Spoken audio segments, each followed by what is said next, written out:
Boa tarde, meu nome é Solange Sobral, da CIT.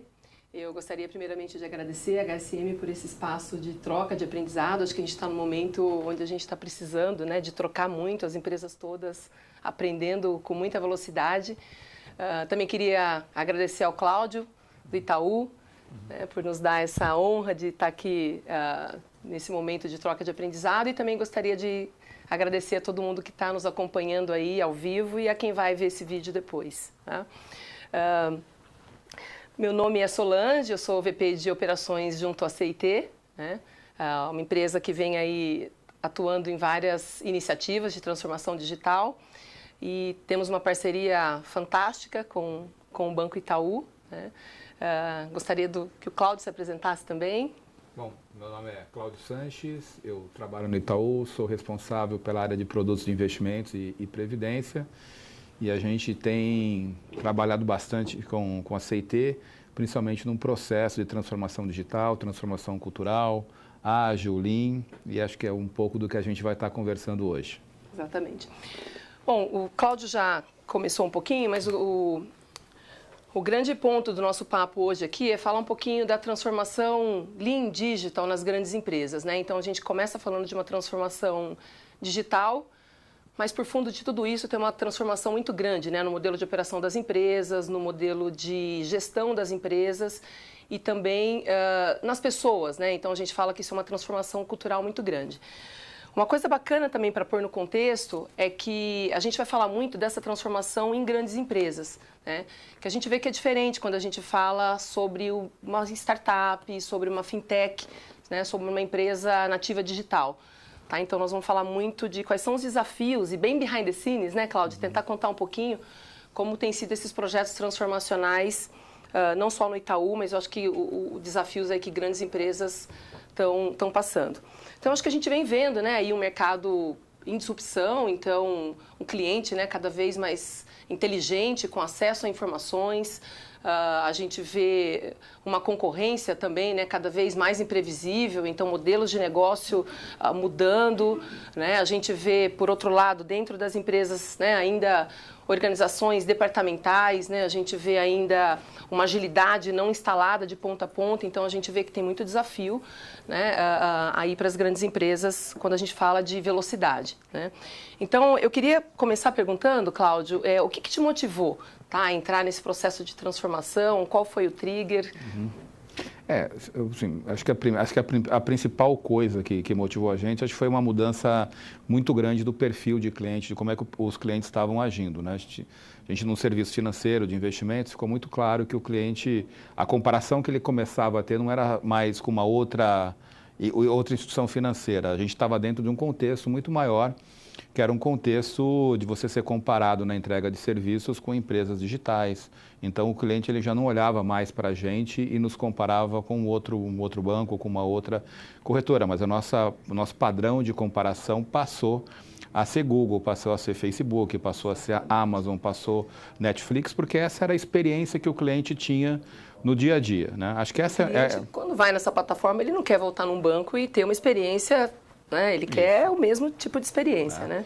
Eu acho que aí, junto com isso, a gente tem mais duas coisas. Acho que a primeira coisa, né, é uma escalada muito grande e eu achei um barateamento de toda a questão de dados, de tecnologia, coisas que antigamente eram apenas disponíveis para quem tinha muito capital para investir, passam a ser disponíveis para quem eventualmente não tem tanto dinheiro. E isso dá, né, um pouco de espaço para o surgimento de várias fintechs com modelos de entrega muito mais ágeis, com modelos de entregas muito mais rápidos, voltados para o cliente. E esses passam a ser os nossos grandes competidores, né? Ou pelo menos passam a ser aqueles competidores que estão fazendo as coisas que de fato estão mais voltadas para o cliente. Então, quando a gente percebe isso, a gente fala, puxa, nós temos que mudar o nosso trabalho, porque o nosso competidor agora mudou. Né, e a gente tem que conseguir entregar as coisas de maneira muito mais rápida com outro foco. Ou seja, uma necessidade competitiva, mas uma oportunidade competitiva também, né? De certa forma, aprender, né, com essa velocidade das fintechs. Muito bacana. Cláudio, assim, o que a gente tem percebido bastante também quando as grandes empresas, né, começam a dar os passos aí de transformação, é que algumas disciplinas ou competências começam a se repetir, né? Então a gente começa a ver aí pilares de transformação digital, né? Então aí vem ágil, vem lean, né? Vem DevOps, então vem centralidade em cliente muito forte, né? E a gente começa a ver que isso fundamenta uma transformação digital, né? Mas a gente tem visto muito também que, eu brinco, né, como uma receita de bolo, assim, o modo de fazer às vezes é o grande segredo. A gente tem visto muito que a forma como as empresas se organizam, né, a forma como você monta uma squad, por exemplo. Então, se o problema do cliente é vertical e quebra os silos da empresa, é fundamental que essas squads, né, que esse novo modelo de se organizar também esteja focado no cliente, né? Então, que você tenha ali esse time multidisciplinar, né, cruzando a empresa toda, para não só entregar para o cliente, mas aprender com ele com muita velocidade, né? Isso é muito bonito nos livros, é muito fácil de ver, mas a gente sabe que implementar isso, né, numa empresa que, a princípio, está ganhando o jogo, né, uma empresa que tem uma reputação, que tem cliente, isso é muito difícil. Eu queria que você contasse um pouquinho para mim como é que tem sido o seu desafio, né? Como é o seu desafio, né, de cruzar a corporação e implementar um modelo novo de trabalho e de entregar valor para cliente.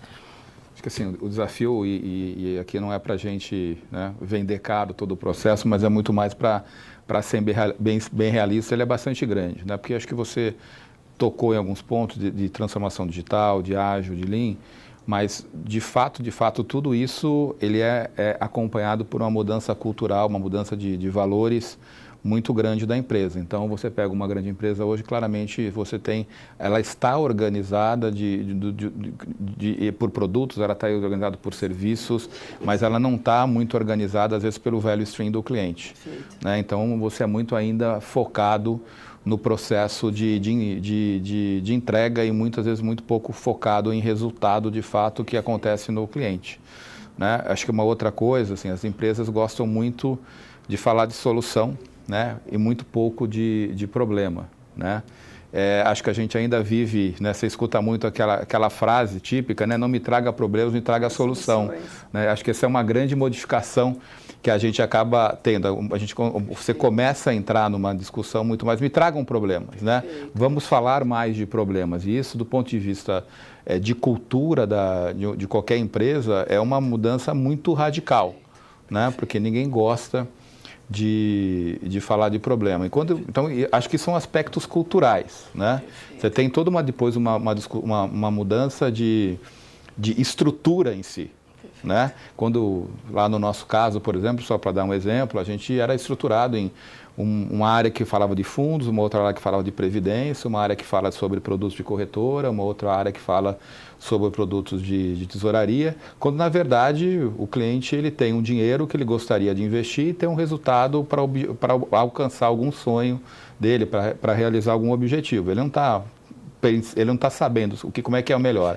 Então, a gente teve que se reorganizar, a gente teve que destruir, né, e reconstruir a organização, as estruturas baseadas em valores diferentes, mas que acompanham, de fato, esse processo de investimento do cliente, onde ele primeiro tem que conhecer os produtos, depois ele vai querer entender qual que é a recomendação, qual que é o melhor produto para ele, baseado nos objetivos, no que ele quer, e depois fazer todo o processo de aplicação, retirada, acompanhamento. Então, isso passa, fazer essas coisas de reconstruir, né, que vem depois de uma destruição de toda a estrutura, tem um desafio muito grande, e isso acompanhado de uma mudança cultural que eventualmente a gente vai começar um pouco mais.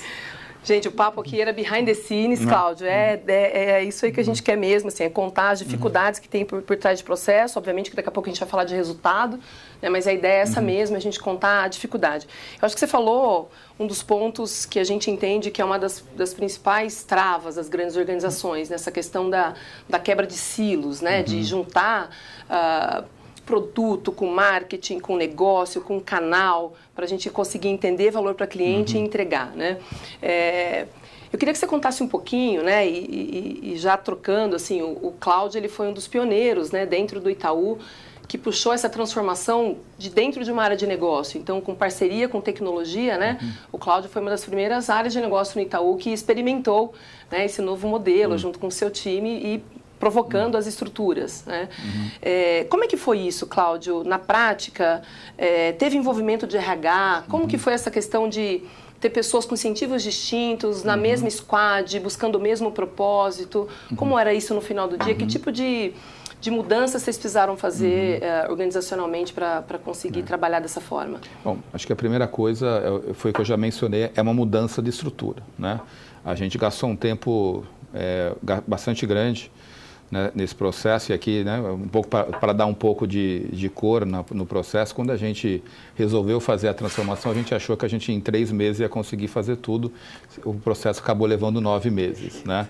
Porque a gente teve que sentar claramente, né, e discutir como é que seria essa nova estrutura, e discutir essa nova estrutura estava muito ligado com como é que eu vou definir quais são os squads que eu preciso. Uma vez que eu defino qual que é esse value stream do cliente, né, eu preciso definir como é que é esse squad. Então, eu tenho um squad de discovery de produtos, eu tenho um squad de aplicação, eu tenho um squad de resgate, eu tenho um squad de acompanhamento, eu tenho um squad de extrato, eu tenho um squad, né, de comunicação. Então, coisas que são definidas. Uma vez que define esse processo, aí entra um pouco no que você está colocando. Bom, quais são as pessoas que eu preciso, né, quais são os skills que eu preciso, as habilidades, né, as competências que eu preciso ter aqui. Então, aqui eu preciso ter um cara de TI, aqui eu preciso de um cara de UX, aqui eu preciso de um cara de UI, aqui eu preciso de um cara de marketing, aqui eu preciso de um cara de compliance, aqui eu preciso de um cara de risco, e você vai populando, teve que popular.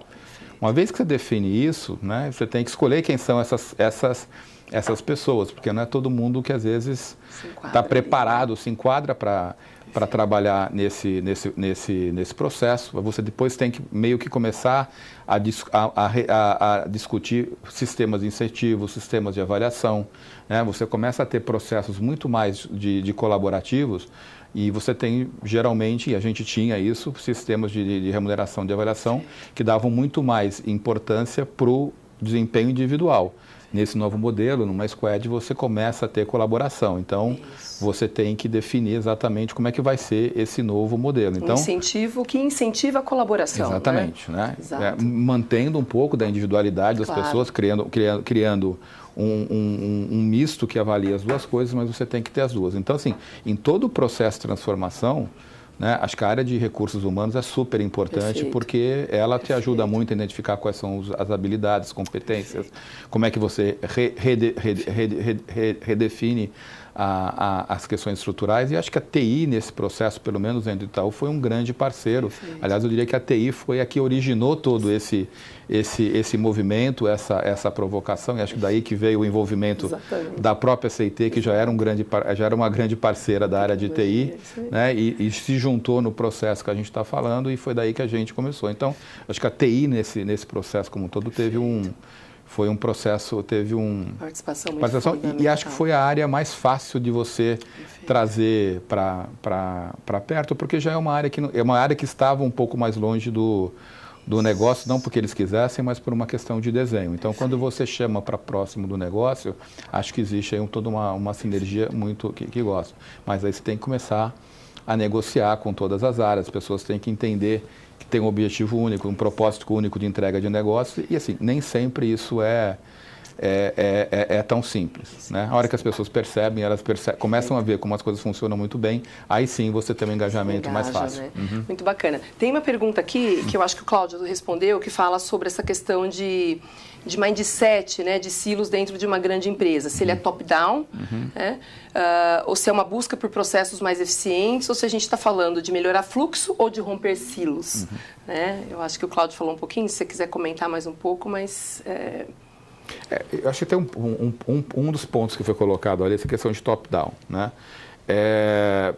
Você precisa ter um alinhamento dos executivos que estão envolvidos, né? Se os executivos, de fato, eles não acreditam que esse negócio vai trazer uma melhoria de eficiência, uma melhoria de entrega, uma melhoria de resultado, não adianta, né? Senão as pessoas, elas respondem um pouco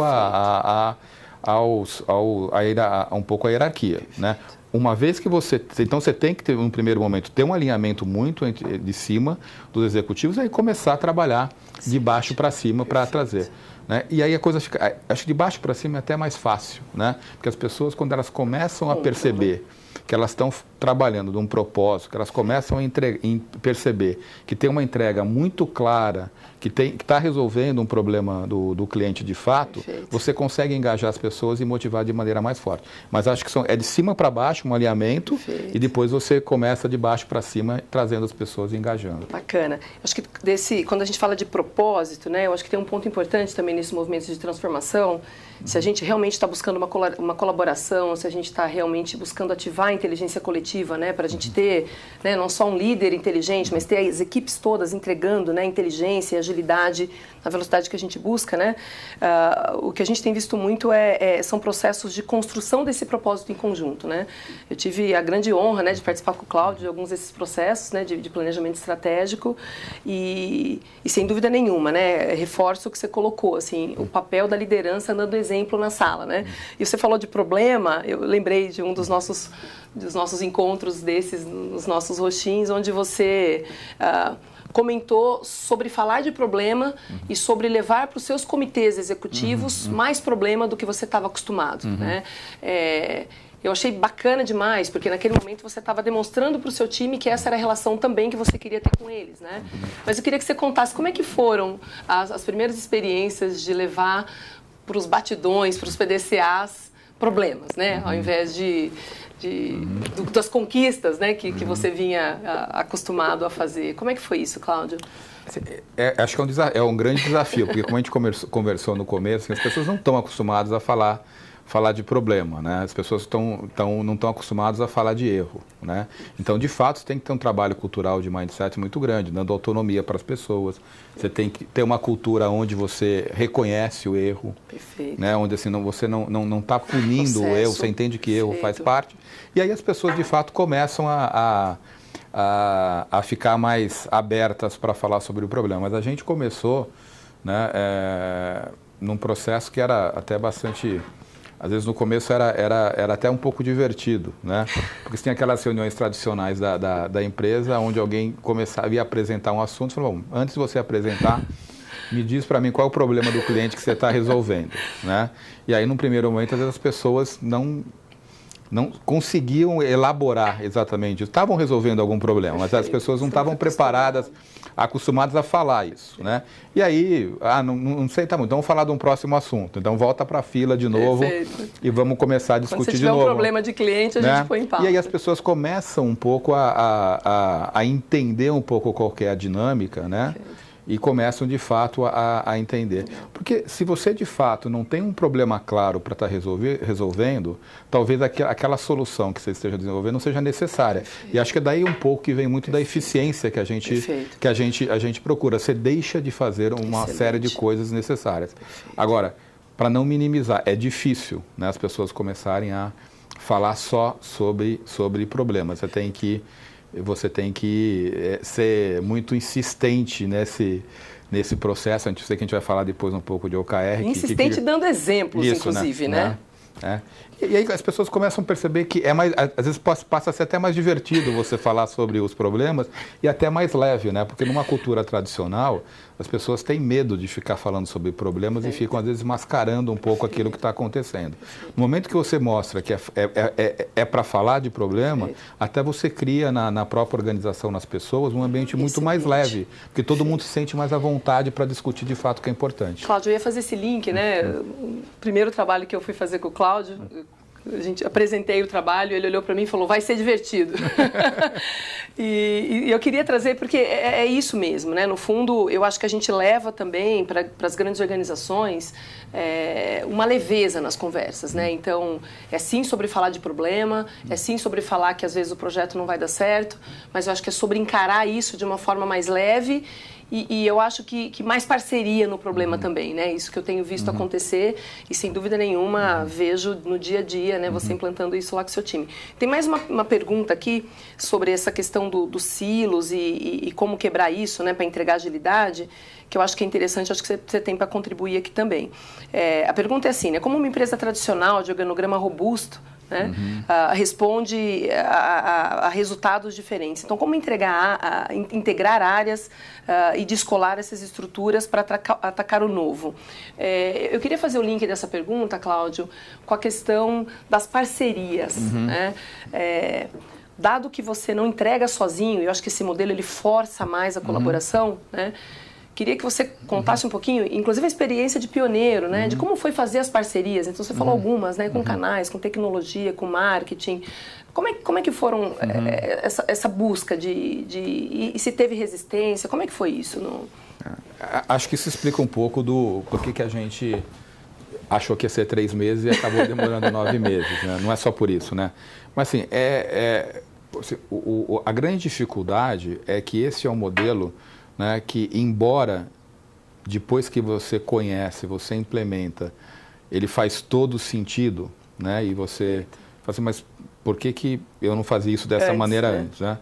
Antes de você fazer, você não consegue de fato entender, ou se você entende, você não consegue perceber todas as vantagens de eficiência de entrega que você vai ter. Então, assim, é muita conversa, é muita discussão, é muita explicação do como é que as coisas vão funcionar. A gente teve uma vantagem, né? Que a gente começou a fazer isso em uma pequena célula, né? Então, a gente fez isso muito num primeiro momento só com a área de TI. Então, eram entregas de projetos novos. E quando a gente começou a fazer essa entrega com projetos novos, basicamente a gente começou a mostrar resultado, né? Então, coisas que a gente ia demorar muito mais tempo, a gente começou a fazer em muito menos tempo. Coisas que iam demandar muitas horas de TI acabaram, a gente reduzia pela metade. Excelente. Então, você começou a entregar resultado, e quando você entrega resultado, fica muito mais fácil de você convencer as pessoas que aquele modelo vai funcionar, né? Então, é muito um processo, de fato, de convencimento, de sentar, conversar, entender e ganhando. Vamos fazer um experimento aqui. Então, vamos trazer... Agora a TI funcionou, então o TI está engajado, você começa a ter mais um sponsor do modelo. Aí você traz mais uma outra área, você traz um segmento comercial, você traz a área de marketing, você traz a área de canais. E você vai montando e as coisas começam a funcionar, né? E aí você começa a trazer resultado e as coisas vão andando. Agora, acho que é importante, tem que ter muita disciplina, né? Porque não dá para fazer mais ou menos essas coisas. Então, tem que ter certeza que o experimento que você vai fazer, você tem o engajamento de todo mundo. Perfeito. Não dá para ficar nos dois modelos, não dá, né? Não dá. Perfeito. Então, é melhor às vezes você começar em áreas pequenas, né? Do que fazer um negócio muito grande e eventualmente você não ter nem todo mundo está comprado. Então, com muita conversa, explica, reexplica, explica de novo, discute muito, as pessoas têm que se sentir confortável. Porque, de fato, quando você parte por esse modelo de squad, onde você tem pessoas de várias áreas trabalhando, num primeiro momento tem uma dúvida assim, mas espera aí, essa pessoa é minha, mas ela está trabalhando... Ela já estava trabalhando para aquele objetivo, só que agora ela está sentado em eventualmente algum outro lugar, né? Então, tem de fato uma resistência natural que é comum, não tem nada de errado nisso, né? Mas você vai entregando, fazendo instrumentos, mostrando o resultado e depois as pessoas... Né? Você falou uma coisa fantástica, né? Que é o learn by doing, assim, a questão de aprender fazendo, né? Então, mais do que palavras e convencimentos, é colocar as pessoas para trabalharem juntas, né? E entregar resultado de fato, né? E aí eu queria também desmistificar um pouco essa questão do movimento ágil, né? Que a gente fala, poxa, é sobre colocar bermuda, é sobre mudar o ambiente de trabalho, né? E a gente estava ontem, inclusive, lá no SEIC, né, Cláudio, num dos ambientes do Itaú, e refletindo sobre isso, né? A nossa parceria começou há 3 anos atrás, né? A nossa parceria da CIT com o banco nesse novo modelo, né? De atuar juntos na transformação digital, na transformação cultural. E é muito bacana de ver a mudança de ambiente físico, né? Um ambiente muito mais agradável hoje, né? Descolado, a gente estava falando ali das feirinhas, né? Então, é muito bacana ver tudo isso acontecendo e muito bacana ver que a transformação ela não é só mudança de fora, né? Não é só mudança de colocar post-it, de fazer dinâmica, de design, mas é sobre entrega de resultado, é sobre impacto de resultado, né? Eu queria que você falasse um pouquinho, Cláudio, de que resultado, e com números até, né, que você experimentou na sua área e que, de certa forma, eles ajudaram a impulsionar, né, ou até a que você crescesse mais as parcerias e conseguisse, né, expandir mais a transformação dentro da área de investimentos do banco. Sim, acho que a primeira coisa, só pegar, eu chego um pouco dos números, você falou dessas questões assim, mais coisas tangíveis, né? Que é a mudança do layout das áreas, Isso. é todo mundo sentando junto, é você usar post-it, é você começar a usar quadros, né? Até a maneira com que as pessoas se vestem para ir trabalhar, etc. Fazer todos os ritos diários, semanais, quinzenais, etc. No final, essas coisas são tangíveis, são coisas absolutamente tangíveis que fazem com que você mude a cultura. Perfeito. Né? Eu costumo dizer, por exemplo, a disciplina que você tem de fazer, né, uma daily todo dia, né, por isso que ela chama daily, né, porque é todo dia. Porque é diária. Né, mas ela é justamente para você criar essa cultura. Até um determinado momento que talvez isso começa, ele entra no sangue e você não precisa mais fazer. Então essas são questões tangíveis que ajudam muito uma transformação cultural, que ela é absolutamente necessária e é chave para que você consiga entregar os resultados. Né? Então, em termos de resultados, você tem, acho que, 2 tipos de resultados. Acho que são os resultados absolutamente de curtíssimo prazo. Então, por exemplo, a gente teve um projeto que, quando a gente começou a discutir, era um projeto que ia tomar 80 mil horas para ser entregue, né? Iam demorar 2 anos para a gente conseguir entregar alguma coisa. E depois que a gente começou a fazer esse tipo de modelo, a gente fez esse processo em quase com 35 mil horas, muito menos que a metade. Em 3 meses a gente já estava entregando coisas de fato que tinham impacto, que podiam ser utilizados pelo cliente nesse contexto. Então, isso são coisas de curtíssimo prazo ou situações onde você começa a fazer uma discussão de um projeto e você eventualmente uma pessoa que nem é na área pura de negócio, o cara de TI falando que aquilo não faz sentido, e você mata aquele projeto e deixa de fazer uma coisa que claramente ia ser ineficiente. Excelente. Né? Então você acaba economizando isso, utilizando o seu esforço para alguma coisa. E no final, essas são aquelas coisas do dia a dia. E a outra coisa, assim, a gente olha para o resultado, a gente tem ganhado market share nesse mundo de investimentos, que é um mercado extremamente competitivo. Né? A gente entende que não é só isso, mas essa mudança de maneira de trabalhar, de maneira cultural, onde você começa a ter muito mais agilidade para tomar decisão e fazer as coisas, ela serve um pouco como base para todo tipo de entrega que a gente tem feito ao longo dos anos. Então, sim, de fato, a gente tem visto, né, o resultado tanto nas coisas do dia a dia, que são mais curto prazo, e também no resultado de mais de longo prazo, que no final das contas é o que está todo mundo buscando. Perfeito, é o que sustenta, né? Eu falo que essa transformação ela só é sustentada se no final de um ciclo ela, de fato, não só entregar o resultado, mas demonstrar o resultado, né?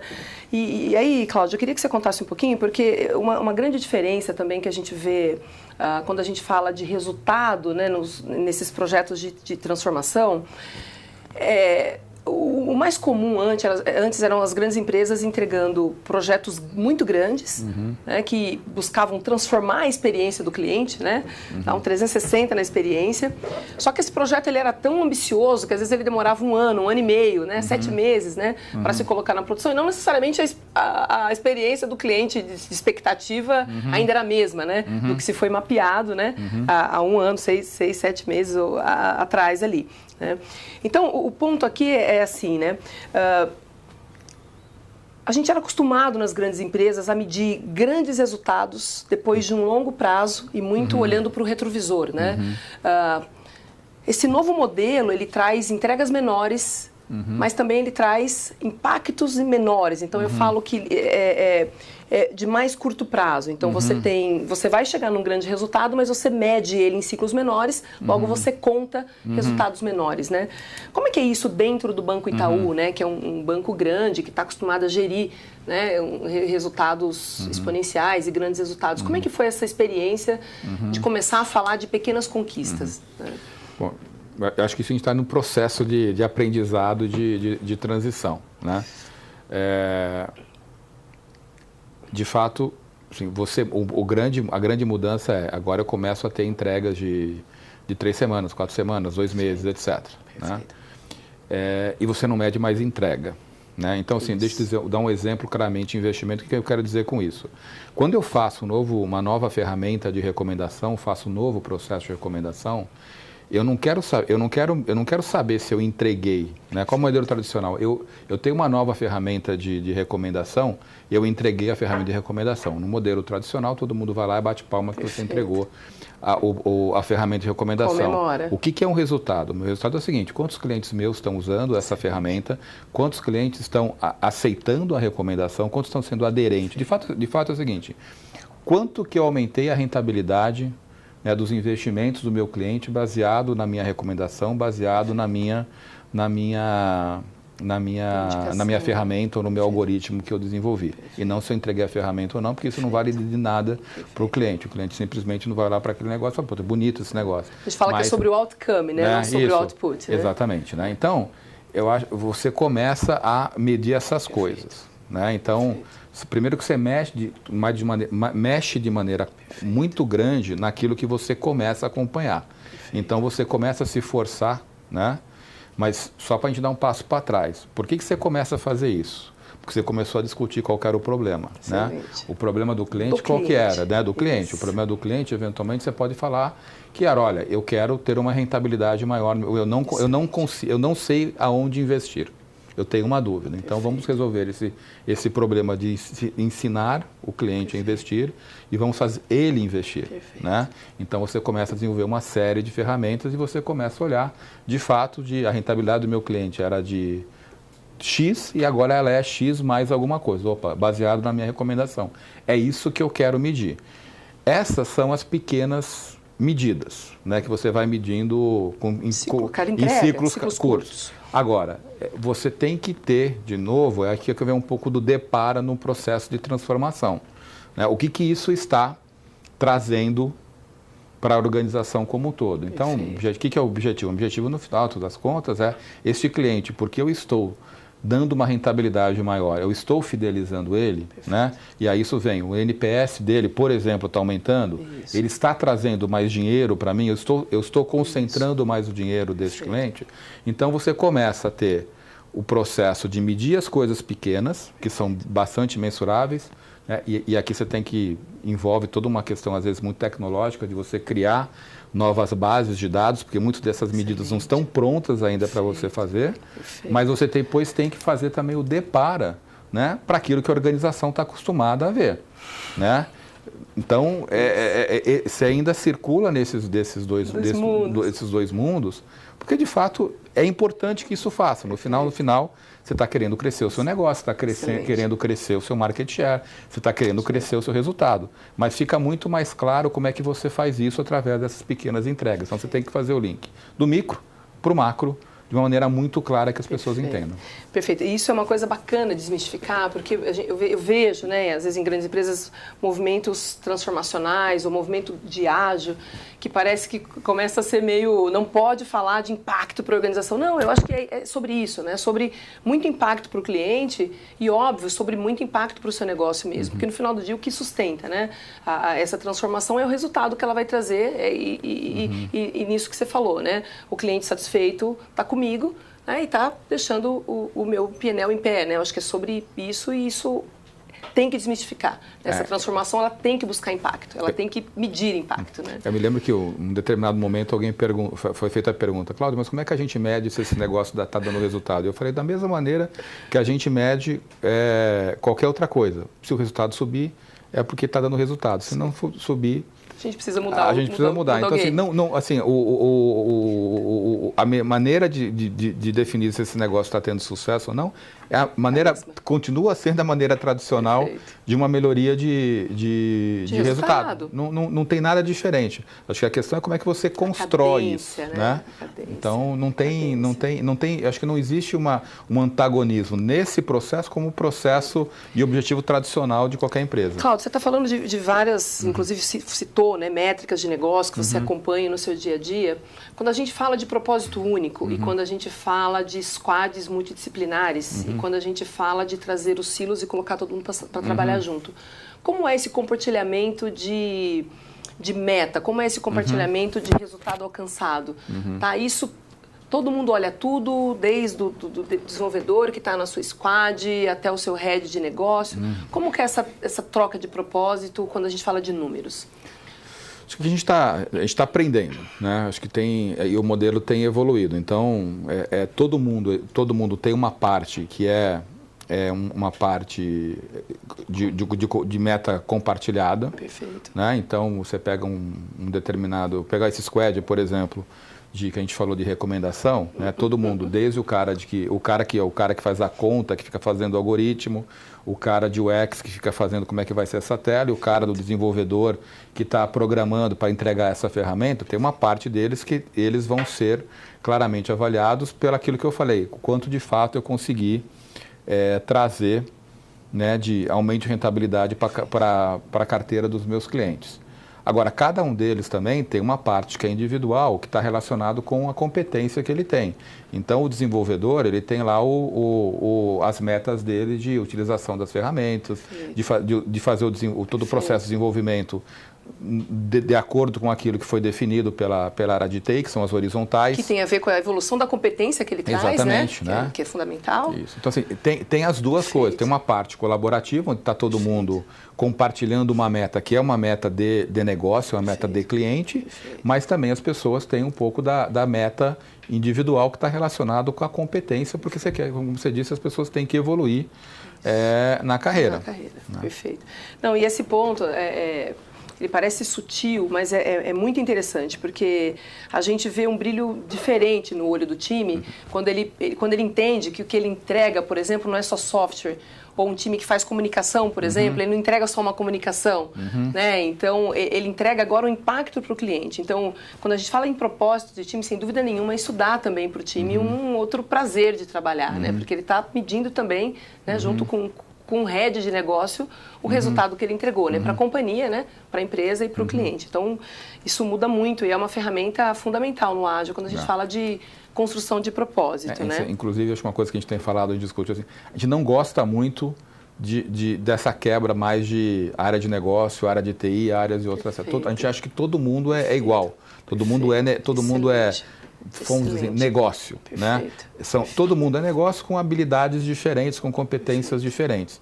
E juntos, dentro de cada squad, essas pessoas com especialidades diferentes é que conseguem entregar um resultado muito melhor. Perfeito, sem dúvidas. Cláudio, eu queria entrar um pouquinho no assunto de liderança, que eu acho que a gente está falando aqui alguns pilares chaves, né, desse processo de transformação.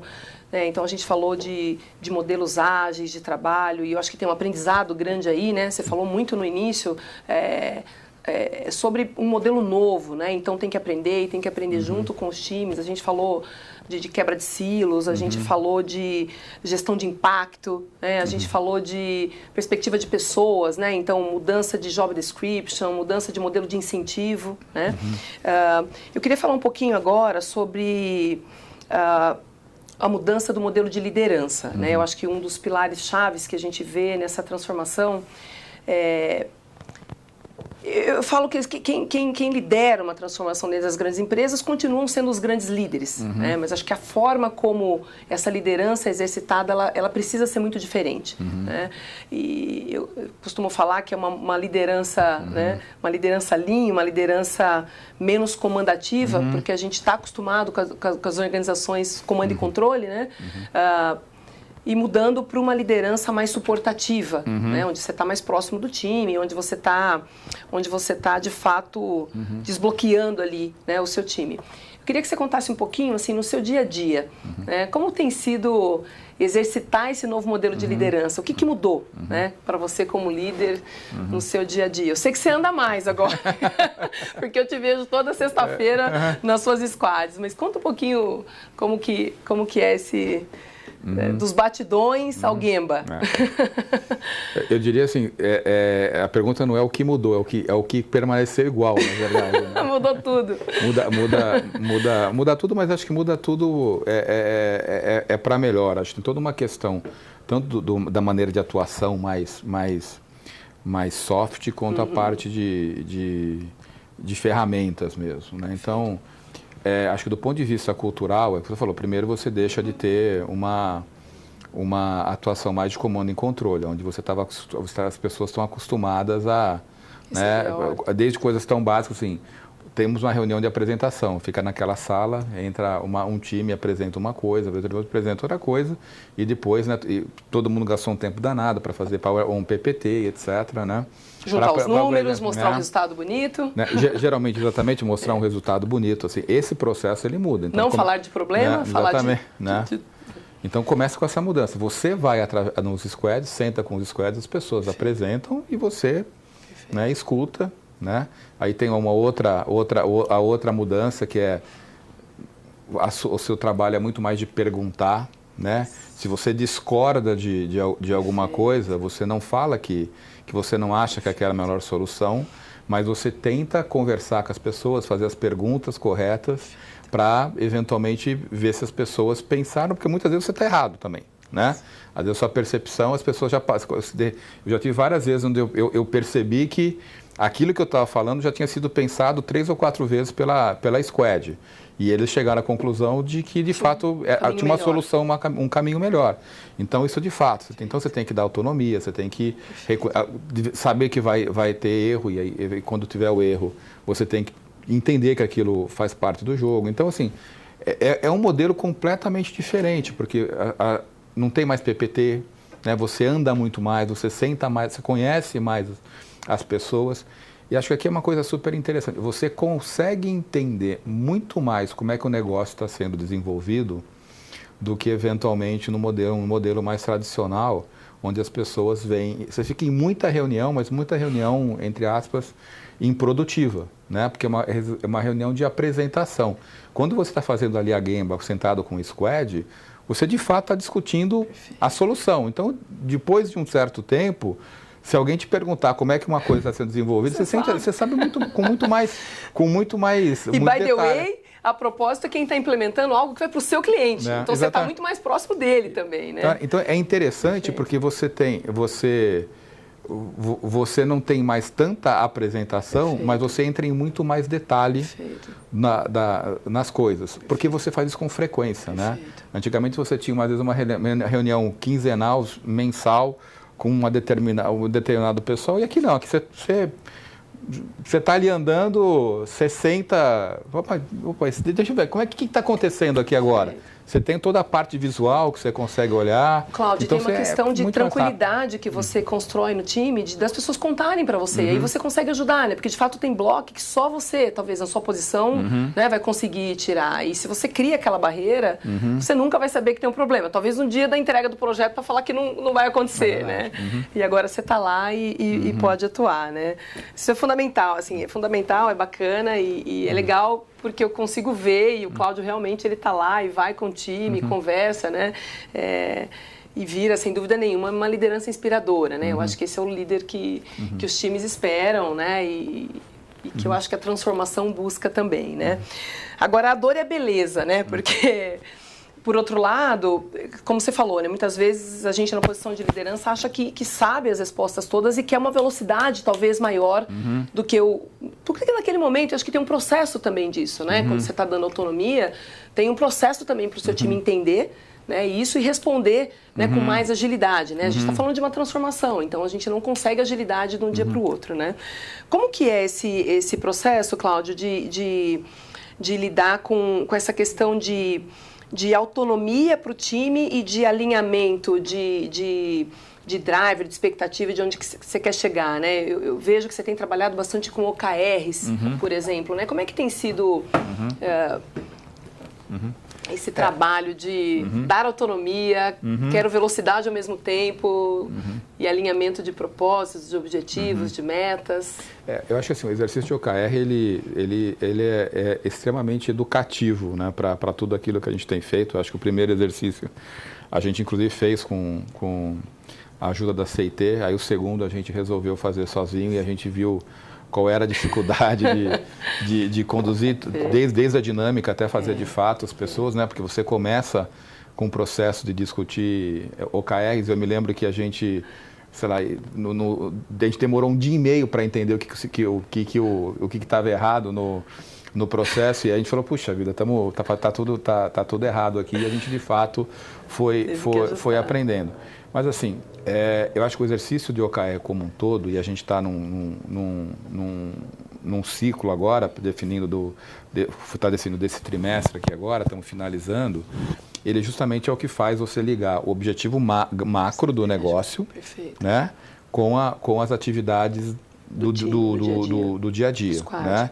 Então você começa ali, né, definindo, bom, qual que eram só os nossos objetivos de fato, né? Vamos discutir quais são todas as dores do cliente, dadas as dores do cliente, quais são as nossas KRs, dado quais são as nossas KRs, quais são todas as nossas atividades que vão ser desenvolvidas, e atividades sim acabam sendo derivadas para cada squad, né, compartilhadas, para colocar. Então a gente está justamente nesse processo agora de cada squad olhar para aquelas KRs que foram definidas e fazer o depara para as atividades, criar o backlog deles para o trimestre e para o semestre. E aí que você consegue, de fato, o alinhamento de um propósito macro, de um objetivo macro, né, de negócio, com as atividades do dia a dia. Acho que aqui tem uma questão que eu acho que isso aqui é um pouco, que num primeiro momento pode gerar uma certa frustração, né, para o executivo. Que essas atividades, às vezes, são atividades pequenas. Né? E a gente está muito acostumado, como você falou em algum momento, com grandes coisas. Né? Então eu vou fazer um grande projeto. E aí você vai ver que a atividade, ou a própria KR, às vezes é um negócio pequenininho. Né? E às vezes está aquela frustração, não é porque a gente não pode fazer um negócio deste tamanho, porque não cabe em 3 meses, né? Ou porque não cabe em 1 mês. Né? Então a gente tem que fazer, e essa grande coisa, se a gente faz, vai demorar 1 ano, e se demorar 1 ano, o que a gente definiu agora, daqui a 1 ano, absolutamente ela está defasada do que se precisa hoje. Né? Então, acho que o exercício de OKR em si, ele faz essa tradução link, né? do objetivo, do propósito do negócio para as atividades do dia a dia, para o backlog de cada squad. Agora é muito, assim, é um exercício que a gente está no nosso quarto, eu diria que a gente já tem bastante para aprender ainda. Não, ele é, o Cláudio, mas e esse é um ponto, assim, quando a gente, de novo, né, voltando para as grandes empresas, assim, a gente às vezes brinca que é o elo perdido, né, porque você tem a estratégia, os grandes planejamentos, que às vezes ficam na gaveta ou ficam na grande liderança, mas fica muito distante para o time que está no dia a dia, né? Então, isso que você está comentando é realmente sobre juntar o estratégico à operação. E esse também é um ponto super fundamental que a gente entende quando a gente fala de busca de agilidade, né? Se você quer, de fato, entregar valor para o seu cliente com muita velocidade, né? Você não tem como a estratégia estar muito distante da operação e muito menos distante do cliente, né? Falando um pouco, a gente falou de cliente, eu queria que você contasse um pouquinho, e eu sei que a sua dinâmica também de dia a dia tem mudado. Como é que tem sido essa coisa de trazer o cliente, Cláudio, para mais próximo do negócio, para mais próximo da sua liderança, para o seu dia a dia? O que é a centralidade no cliente para você hoje? Como é que você tem exercitado isso? Bom, acho que a primeira coisa, quando você fala em exercitar a centralidade, é de fato começar com essa discussão de qual que é o problema do cliente. Acho que isso parece, acho que eu falei já umas 5, 6 vezes isso aqui, mas é porque passo um, né? Mas tem que falar mesmo porque é difícil de fazer, é meio que tem que ficar muito claro. Então acho que a primeira coisa, de fato, é isso. E a outra coisa, assim, acho que o resto depois é tão simples quanto você fazer os desenvolvimentos junto com o cliente, dando pequenos passos. E quando você dá pequenos passos, fica muito mais fácil de ir testando se aquilo que você está fazendo faz sentido. Não precisa ser nada absolutamente sofisticado, isso é uma coisa que você vai aprendendo. Que você faz um lab de clientes, você coloca assim, basicamente chama um grupo, mostra, entende, aprende com o cliente. Não precisa ser...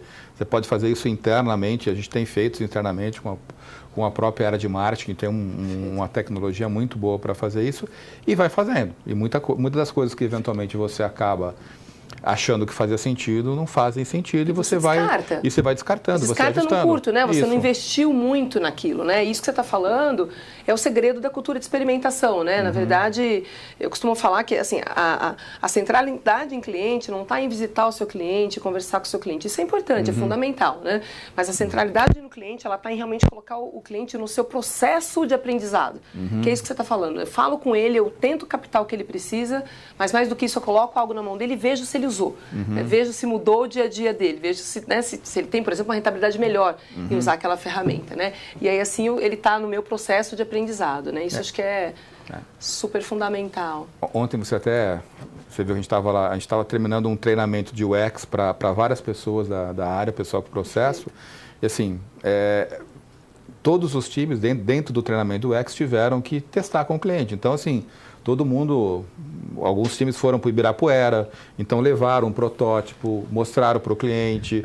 As pessoas gostam de falar, né? E foram para lá e foram testar. E aí você começa a ver o feedback, de assim, puxa vida, a gente achava que esse termo, essa frase, isso aqui era super simples quando a palavra que o cara usa para isso é outra. É outra coisa. Né? Mas, eu falei, não precisa ser uma coisa muito sofisticada. Quando você fala em fazer pesquisa com o cliente, às vezes as pessoas pensam que é um negócio assim, vou contratar uma super infraestrutura. Não, você faz um protótipo, vai para a rua e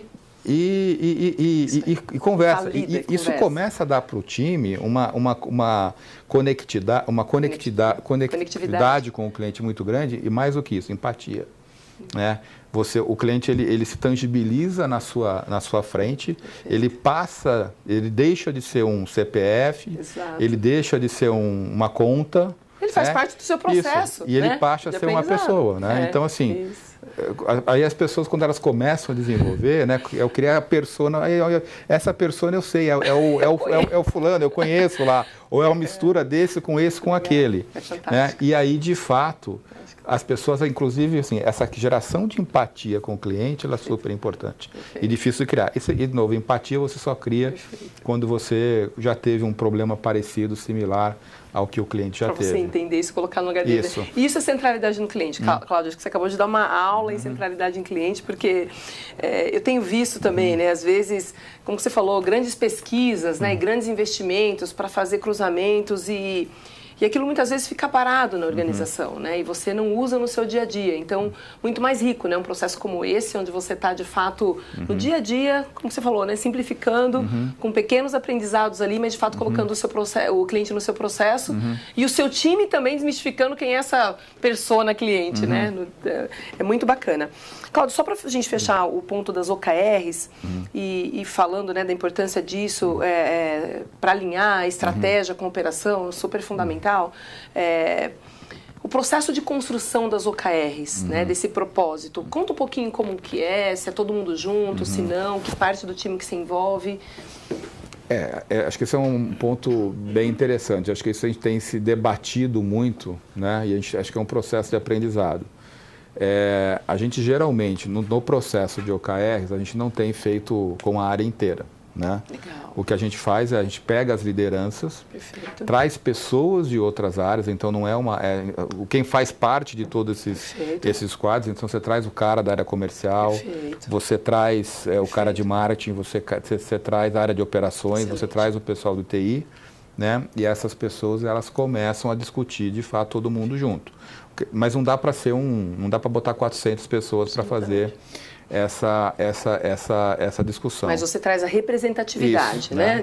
Das competências que você tem ali na própria squad. E aí você faz. O que a gente tem debatido, né? E talvez a gente vá testar um pouco isso num próximo ciclo, se a gente deveria fazer alguns exercícios, né, antes de passar pelo processo, com algumas áreas que você consegue envolver mais, para você trazer alguns inputs já importantes. Um pouco de problema. Legal, para garantir. Fazer